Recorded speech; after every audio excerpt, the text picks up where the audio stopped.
Perfect. That's perfect. Perfect. Brilliant. Thanks very much for that, Dom. Can you also see me as well?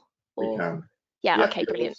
Different, yeah. my view's a bit different. Okay, so thanks for that. It was really interesting and useful to get a bit of background about who's watching, just so that I can try to adjust what I'm saying. So I feel like I might be preaching slightly to the converted here, but let me get started. So we've just talked about these things. So what I'm going to do today is, as was mentioned, talk about how linguistics can unlock passion and progression in languages. And although I teach in a university, I'm actually going to be talking mainly about this in relation to secondary schools, because I've actually been doing some research, as Don mentioned, with teachers and other academics in that domain. So I'll be talking about that mainly. So I'll begin just by saying what I mean by linguistics, and specifically how studying linguistics is different from studying languages, because I think that's important to just be clear about. For those of you who've done a lot of linguistics, you might want to just kind of go and get a coffee for this bit. I'll then talk about why I think language teachers should care about linguistics, and why anyone kind of involved in language education should care about it. And then most of the talk will be about giving an example of how we can integrate linguistics into language teaching, and this will be based on the project that Dom mentioned in the introduction. And then finally, I'll give you some ideas of what you can do next if you're interested in this topic. Okay, so what do we mean by linguistics? What is linguistics? Very often, if you say to somebody, oh, I teach linguistics or I study linguistics, the first thing they'll say is, oh, how many languages do you speak? Or which languages do you speak? And that's understandable, because obviously linguistics is very much about languages, but it's very different actually from learning to speak or even to read languages. So generally, so how is it different? What is this difference? Well, linguistics can be characterized, I guess, as the critical or analytical study of language or languages. So instead of kind of learning a language as a skill, what we do in linguistics is we kind of subject languages to kind of critical or analytical study. And we can do this with respect to any part of languages, any aspect of language. So for example, and we take obviously a very descriptive approach to this. So we're kind of interested in what happens, not in what should happen, or we're not kind of, generally with it, I mean, people do study how this happens, but generally we take a sort of descriptive approach to this. So we can do this in relation to any aspect of language. So just to kind of make clear the difference that I'm talking about here, if you're learning language as a skill, you're interested in the sound system of the language because you want to have an accent which is intelligible, and or an accent which mimics maybe the accent of a native speaker, or maybe you want to have an accent that sounds like the standard accent in the language, and that's all, of course, totally normal. But from the perspective of linguistics, you might be interested in the sound system because you want to know what sounds exist in the language and how those sounds interact when you put them together. Which sounds can you not put together in a language? How is that, how are syllables structured? So we can look at kind of from a sort of critical analytical perspective, inspect that sound system, and also then compare it to other languages, or think about how it's changed over time or how it's been influenced by contact with other languages. So that's what I mean by this difference between learning to speak languages and use languages, as opposed to the linguistics approach, which would be to kind of critically and analytically look at how those languages work, right? So from what you said in answer to the questions at the beginning, I can see that many of you are interested in this side of learning languages. Not everybody, but many people are. And I think it's quite normal, because people that like to learn languages often, do notice, you're good at learning languages, and so you notice things, and you kind of sometimes think, oh, I wish I could understand why French does this, but Italian does this other thing. And when I started learning languages, I would often just think, oh, probably nobody knows. And later on, I realized that we know the answers to many of these questions, but we just don't know that the answers exist, because linguistics is not integrated into language teaching really at all, at school at least. So you can do it, of course, in relation to other parts of language, words, sentences, meaning, sociolinguistic aspects of language, how language is learned, how languages change over time. These are all things that we can look at critically and analytically in relation to any language or languages. So here's some examples, because sometimes the examples make things clearer than sort of abstract definitions. So for example, when you learn French or German or Spanish or many other European languages, you need to know you need to know that there's two different versions of you. There's the tu version and the vous version in French.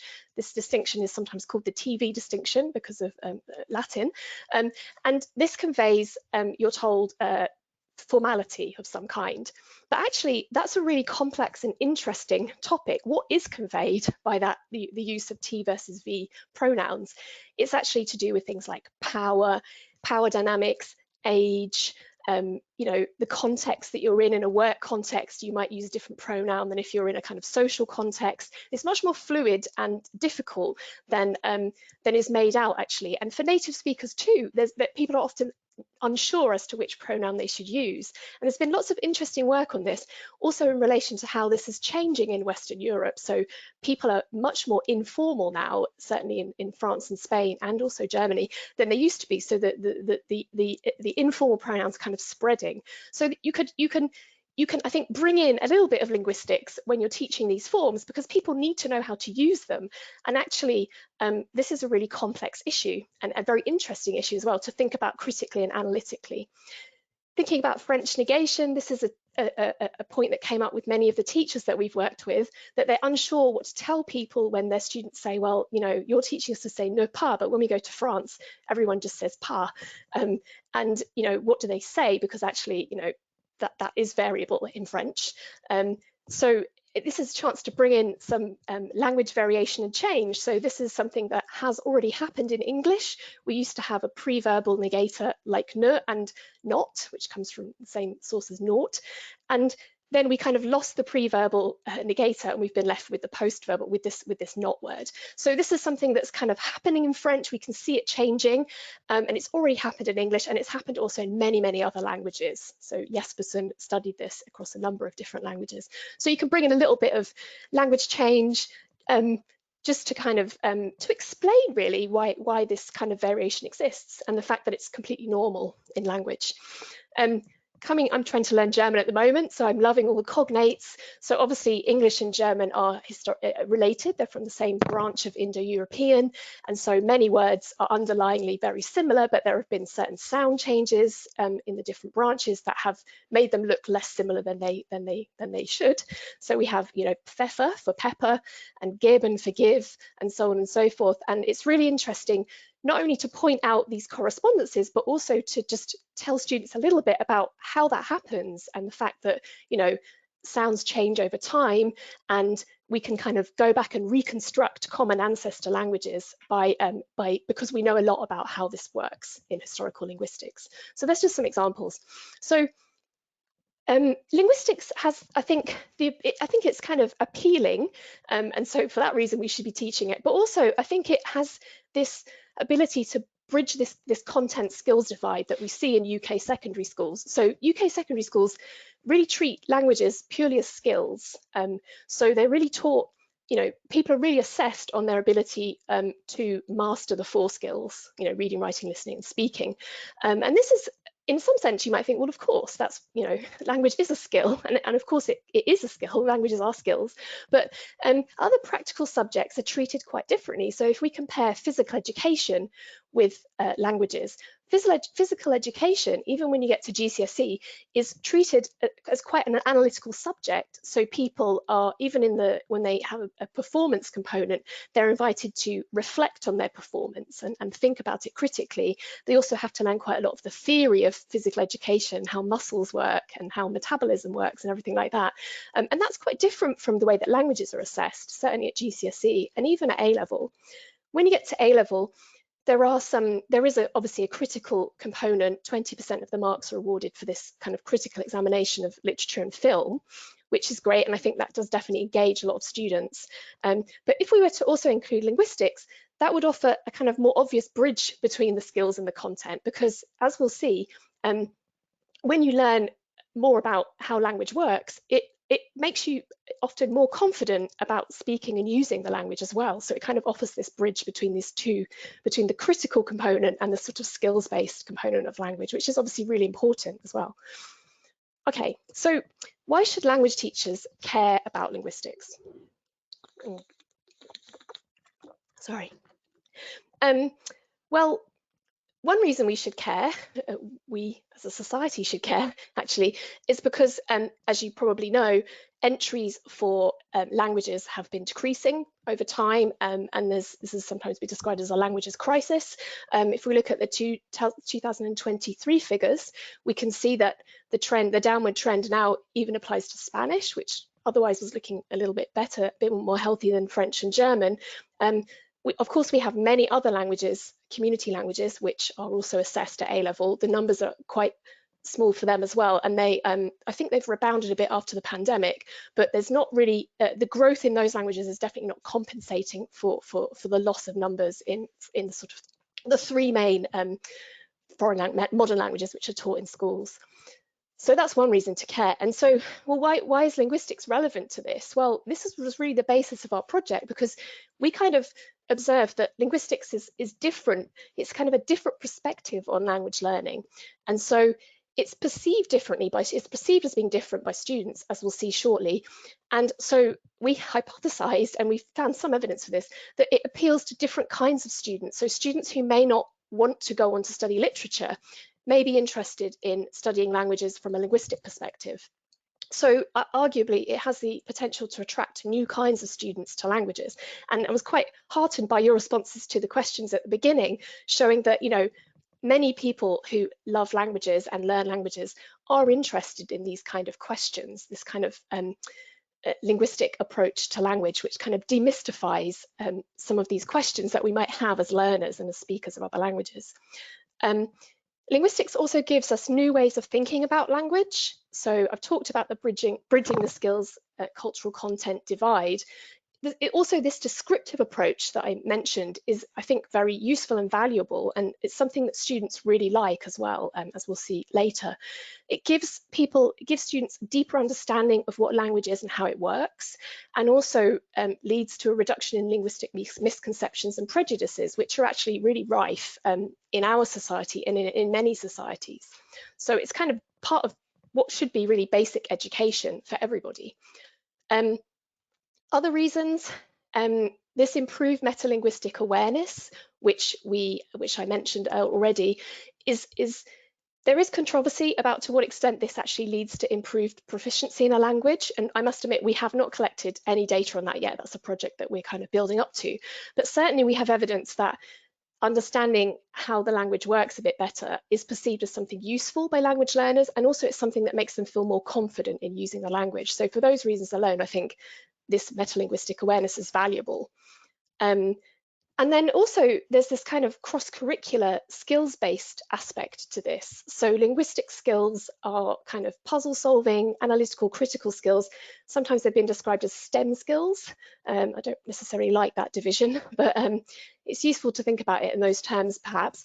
Certainly these are skills which are very useful for autonomous language study. So knowing about how syllables work is super useful if you want to learn a language where the pronunciation of sounds is sensitive to syllable structure, which is actually many languages. And it also links up with other topics that they'll be doing at school. And this comes up actually in the feedback from the work that we've been doing. Students are noticing links with what they're doing in English language, with biology, with history, geography, because linguistics is looking at language from all of these different perspectives.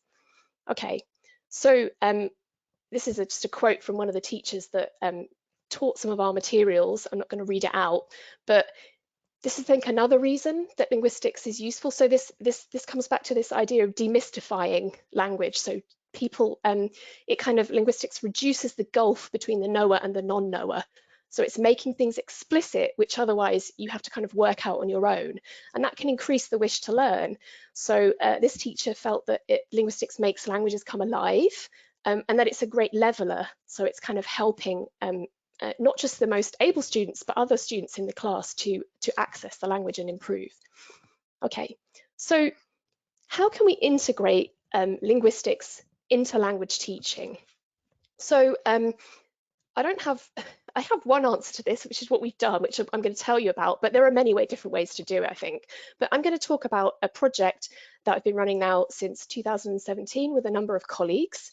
So this is called the Linguistics in MFL project. We might rebrand at some point because MFL is a term that's actually not so used anymore, but that's what we started off with, so we're stuck with it for now. So so there are 6 of us, and we're basically academics who study either Romance or Germanic languages from a kind of linguistic perspective in universities in the UK. And we've been working since 2018 with 6 teachers as well, who experienced teachers of these languages, who are very passionate. They don't actually have all of them a background in linguistics, but some of them do, and they're very interested in kind of trying new things, and we've been working really closely with them for quite some time now. So what have we been doing? Well, we've done lots of different things, but today I'm going to focus on some materials that we co-created with these teachers. So we basically co-created integrated materials for French, German, and Spanish A-level topics. So we took topics identified by the teachers and by us, where we thought we could inject some linguistics into the topics, and we created materials together. And these are actually going to be hosted on Oxford University Press's Caboodle website, which is their online repository. So if you have access to that, you'll be able to find them there. And also we're going to host them on our website once we've kind of signed all the agreements and everything about that. So what I'm going to do is talk a bit about these materials, and then go through some of the feedback, mainly from students, about them. So what did we do? We created these classes, and they're different for the 3 languages. So for French, we talked about regional languages, linguistic discrimination, and French outside France. For German, we talked about regional variation in German, digital media, and this Kiezdeutsch, urban multi-ethnolect, and then German outside Germany. And then for Spanish, the topics were similar. We also did language and gender. So what I'm going to do is just, I was involved in making the French material, so I'm going to just go through some parts of the regional languages class, and then I'll tell you kind of about the student reaction. So all of the classes were based around the idea of a linguistic myth. So something that is widely held to be true, but actually doesn't really stand up to scrutiny. So we started off this class with the myth, the language of the Republic is French, right? And the students were asked to first reflect on that. You know, what do they think of that statement? Is it true? What do we mean by the language? Why are we assuming there's only one language? What do we mean by French? You know, is French always the same for everyone that speaks French?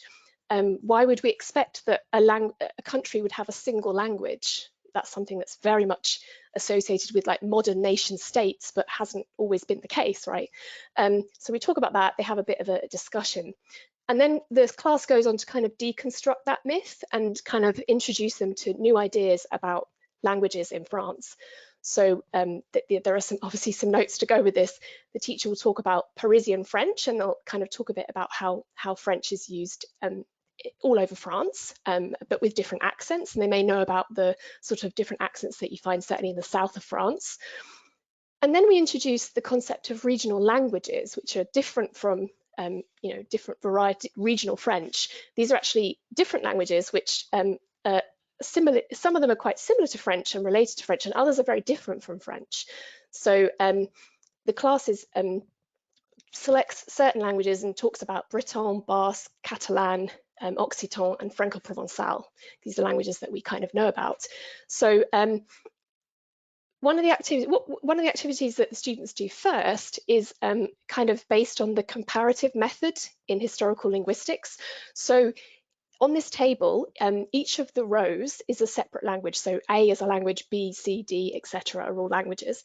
And what the students have to do is they have to work out which of the columns for A is the number 1 and which is the number 2, and then they have to write them in this table at the bottom. So it's probably easiest to do this with B. So if you look at B and you look across, you might notice, well, unu, that's likely to mean 1, and they would write it in here, right? And then same thing with dui, and then tre, and so on and so forth. And what they're really doing here is they're applying the comparative method from historical linguistics. They're applying their knowledge of Indo-European languages basically to do this, and we find that students can do this for all of the languages in B to G. So you'll notice that some of these are more similar than others. So in E, this is Alsatian. This is a little bit harder, but they're actually able to do this as well. especially if they know some German, but even if they don't, and they can even do it for D, which is Breton, which is a Celtic language, but is still related to, it's still part of the Indo-European language, so it's more distantly related to French. So anyway, we go through this, and there's a kind of online version if you want to do that later as well. And then there's a kind of a conversation about why Basque is so much harder than the other languages. So they can recognize that Corsican, Gascon, Catalan, Franco-Provençal are all quite closely related to each other. These are all Romance languages. They're all from Latin.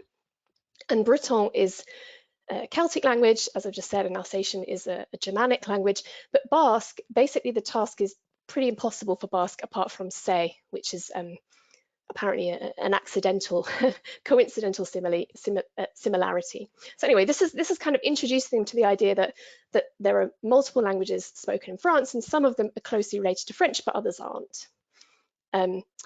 We also introduced them to the l'Atlas sonore des langues régionales de France. So this is an interactive tool where they can listen to the same recording in different regional languages of France. And then they have a discussion about that. And then we also have some texts, again, the same parallel texts in different regional languages, and they really enjoy this activity. So they're invited to compare them and highlight differences and similarities between the languages. So they kind of start to, and this is really good because you might think, well, if they're learning French, why are you teaching them Occitan? But really it's a way of highlighting the grammar of French and the phonology of French by comparing it to closely related languages. So this was a very popular activity. Finally, we have a kind of more sociolinguistic dimension, and we talk about these minority languages and how their status in France and some of the controversy. So there's some of the demonstrations that we've seen recently, particularly about Breton. And we have a debate about, you know, the future of regional languages in France. And there's also some newspaper articles as well that are included in this. So this is just a kind of a sub part of one of the classes, but just to give you an idea of what we've been doing. So this relates to one of the topics at A level, which is regional identity. So we collected, this happened unfortunately, we created the materials just before the pandemic, and so our data collection period was during the pandemic, so we don't have as many responses as we otherwise would have had. But we have feedback from 57 students from 11 schools. And you can see here that the feedback was very positive from the students. So they found the content was easy to understand and interesting, but also different from what they were used to. So that was important to us. They thought it would be useful to study linguistics and that it should be taught as part of languages. And they even thought it would be useful to study it lower down at GCSE. And this idea that it made them think differently, in some cases at least, in over half of the cases. So when we said to them, what did you like? And we looked at all the responses, it was a free text response. The thing that overwhelmingly came out that they liked was that it was different. It was something new and different. And so I think that's something that was really was a nice result. So here's just some, I can't really capture everything they said, but they said things like, I think the German, this German comment here is really interesting. We looked more deeply into how German is formed rather than just blindly following rules. So obviously that's a bit dismissive, but I think what they mean is, you know, rather than just thinking about German as a skill, it was nice to think about, you know, why German is the way it is. And I think that comes back to your response at the beginning of wanting to know why things are the way they are.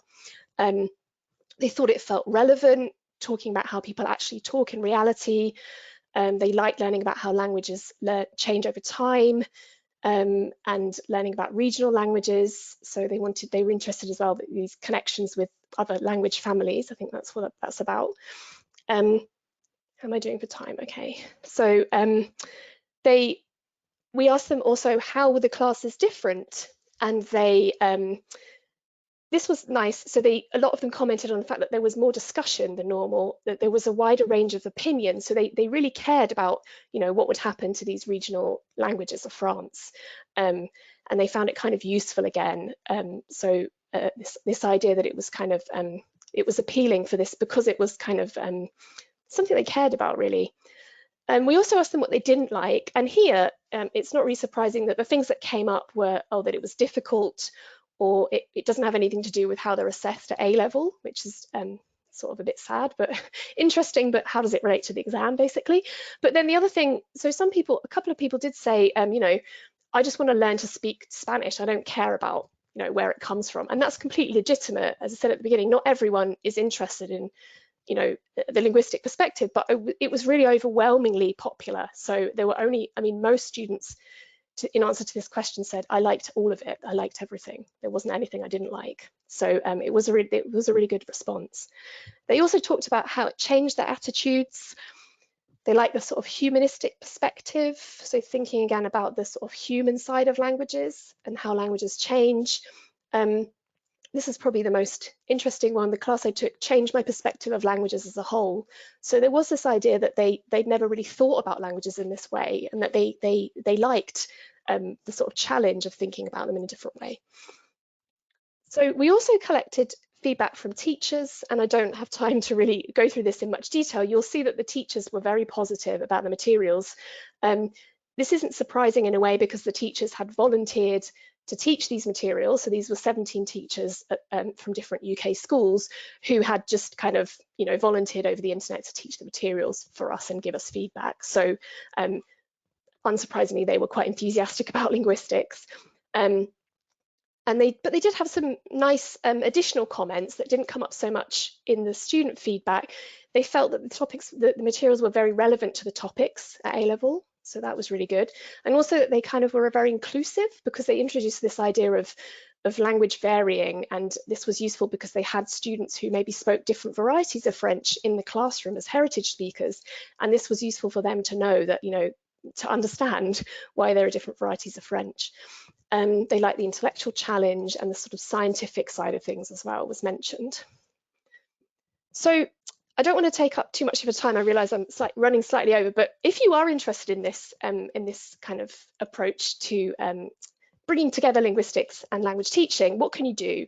Well, we recently wrote a manifesto along with many teachers and academics and stakeholders, learning societies, where we kind of outline opportunities, sort of challenges, opportunities and actions in relation to this. So please take a look at that if you're interested, and get in touch if you have any ideas.